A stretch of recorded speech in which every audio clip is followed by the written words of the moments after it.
ఆపడం ఎవరి తరం కాదు. కానీ అలాంటి ప్రకృతి వైపరీత్యాలు వచ్చినప్పుడు ప్రభుత్వాలు ఏ విధంగా వాటిని ఎదుర్కొన్నాయి, ఏ విధంగా బాధితులకి అండగా నిలిచాయి అనేదే మన ముందున్న సవాలుగా ఉంటుంది. అలాంటి సమయంలో అప్రమత్తంగా ఉండి నేనున్నాను అనే భరోసా ఇచ్చే ప్రభుత్వం ఉండడం ప్రజల అదృష్టంగా ఉండాలి. కానీ దురదృష్టవశాత్తు ఈరోజు గత 10 రోజులుగా ఈ రాష్ట్రంలో ఉన్న వరద, వర్షాల ప్రభావం, దానివల్ల ప్రజలు పడుతున్న ఇబ్బందులు చూసినప్పుడు నిజంగా ఆశ్చర్యం వేస్తూ ఉంది.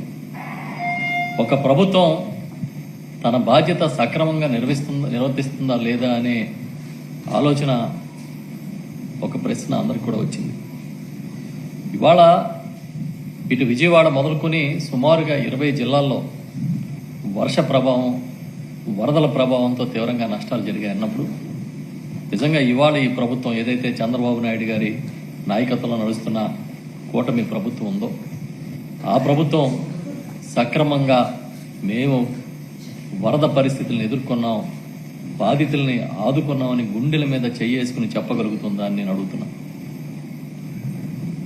ఒక రకంగా చెప్పాలంటే ఇవాళ విజయవాడ మునిగిపోలేదు, ముంచేశారు. కేవలం ప్రభుత్వ నిర్లక్ష్యం వల్ల, కేవలం ప్రభుత్వం చేతగానితనం వల్ల విజయవాడని ముంచేశారని నేను చెప్తా. లోతట్టు ప్రాంతాలు మునగడం సహజం. ఏదైనా పెద్ద ఎత్తున వరదలు వచ్చినప్పుడు చాలా సందర్భాల్లో చూసాం. గతంలో కూడా ఈ విజయవాడ పరిస్థితులు చూసినప్పుడు బుడమేరు పొంగడం, దానివల్ల ప్రభావిత ప్రాంతాలు ఉండడం, కృష్ణలంకలోకి నీళ్లు రావడం అన్నీ చూసిన సంఘటనలు ఉన్నాయి. కానీ ఆ రోజుకి ఈ రోజుకి తేడా ఏంటంటే కేవలం ప్రభుత్వం ఒక పద్ధతిగా, దీక్షగా పనిచేయకపోవడం అనేది మనం అర్థం చేసుకోవాలి.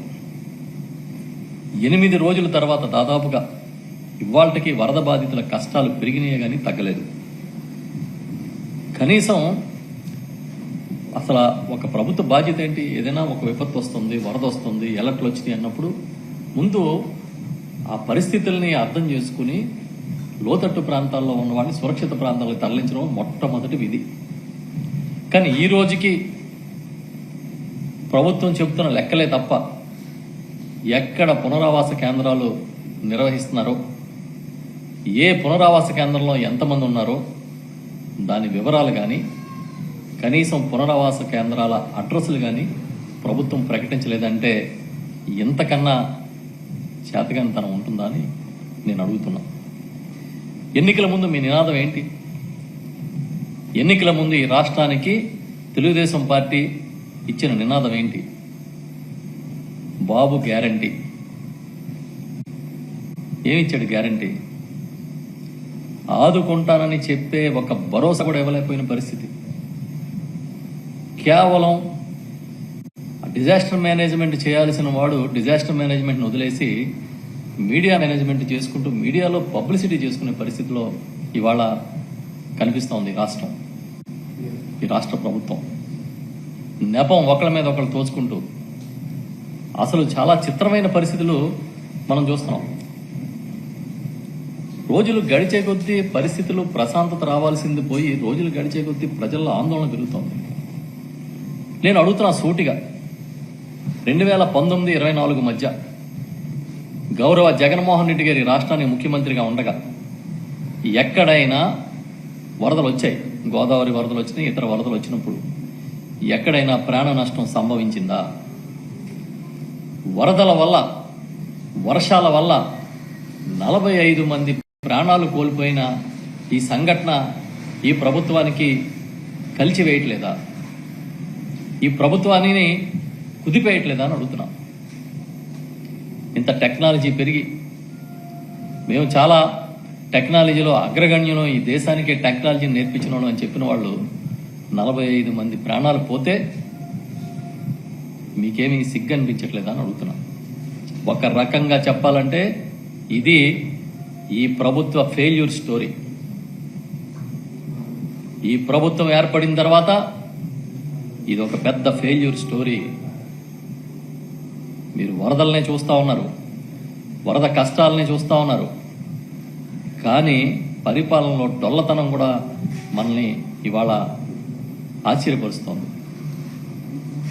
మొత్తం ఈ క్రమం చూస్తే విజయవాడ ముంపునకు సంబంధించి ఒక deputy executive engineer Madhava Naik అని ఆయన, మేము 20 గంటల ముందే అలర్ట్ ఇచ్చాము, వెలగలేరు దగ్గర ఏదైతే రెగ్యులేటర్ ఉందో దాని గేట్లు ఎత్తుతాం అని మేము అధికారులకి సమాచారం ఇచ్చాం, రెవెన్యూ అధికారులకి సమాచారం ఇచ్చామని ఆయన చెప్తా ఉన్నారు. కలెక్టరు, జిల్లా కలెక్టరు ఆమె ఏం చెప్తా ఉన్నారంటే మేము అలర్ట్గా లేము, మాకే అలర్ట్ లేదు. 15,000 క్యూసెక్కుల కెపాసిటీ కలిగిన బుడమేరులో 40,000 క్యూసెక్కులు వస్తే ఒక్కసారిగా అర్థం కాని పరిస్థితి ఏర్పడింది అన్నట్టుగా ఆమె చెప్పారు. ఇక రెవెన్యూ ప్రిన్సిపల్ సెక్రటరీ సిసోడియా గారు అయితే ఈ ప్రభుత్వ ఆలోచనని చాలా స్పష్టంగా చెప్పడం జరిగింది. ఆయన ఏం చెప్తా ఉన్నారు, మాకు అలర్ట్ వచ్చింది కానీ 2 లక్షల మందిని తరలించడం సాధ్యం కాదు, ఇంతకుముందు అనుభవాల్లో కూడా ప్రజల్ని తరలించాలంటే ఎవరు రారు అంటారు. అసలు మీరు చేసిన ప్రయత్నం ఏది అంటే ఇక్కడే మీకు అర్థమైపోతుంది ప్రభుత్వానికి తెలిసి దీన్ని గాలి కుదిరేశారు అని.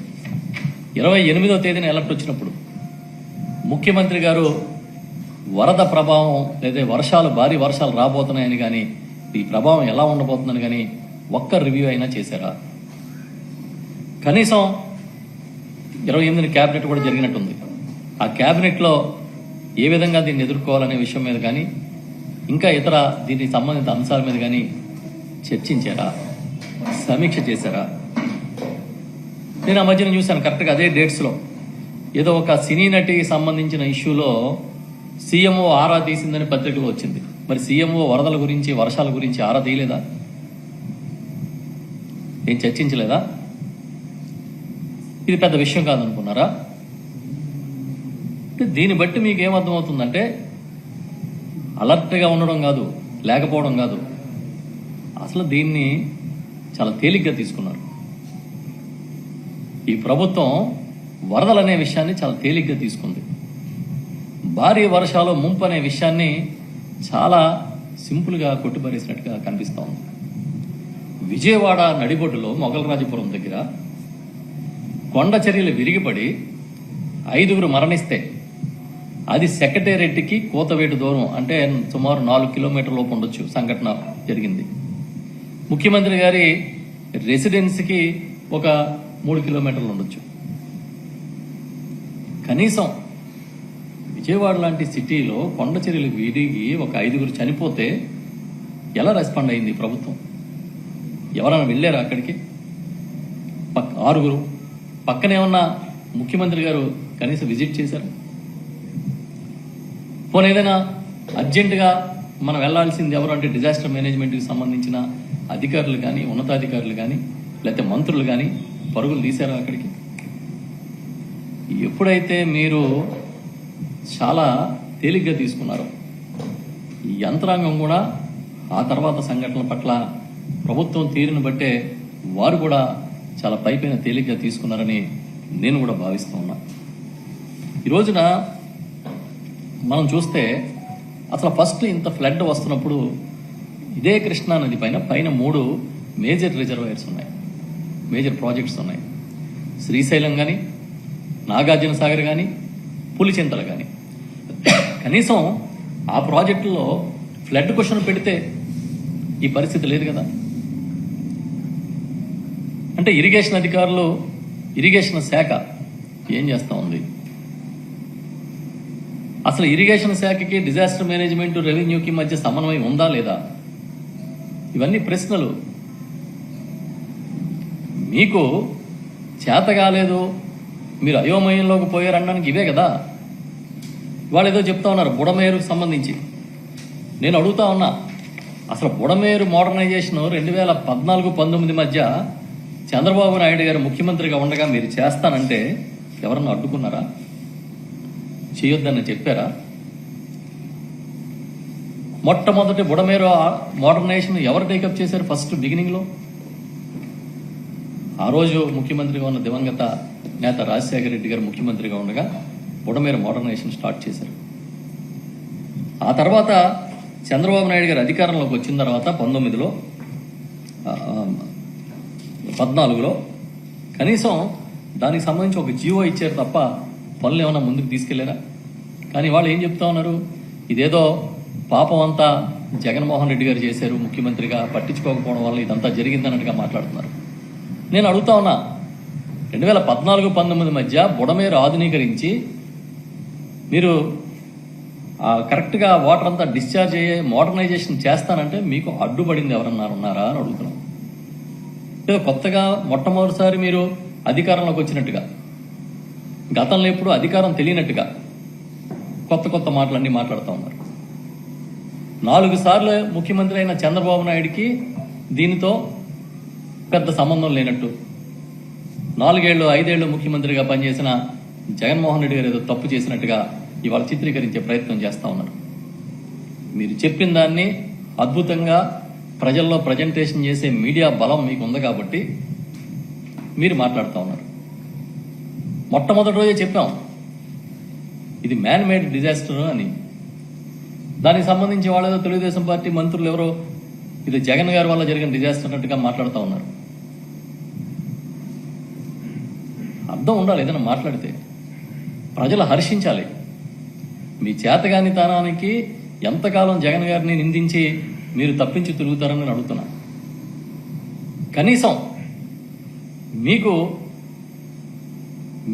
మీకు మీరైనా సమాధానం చెప్పుకోవాలి కదా. ఇది కాదు, ఇలాంటి విపత్కర పరిస్థితులు అయినా సరే రాజకీయాలకు అతీతంగా మనం పనిచేయాలనే ఆలోచన మీకు రావద్దా?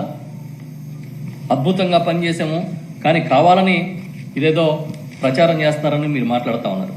నేను అడుగుతున్నా, మీరిచ్చిన అంచనాల ప్రకారమే అడుగుతున్నా.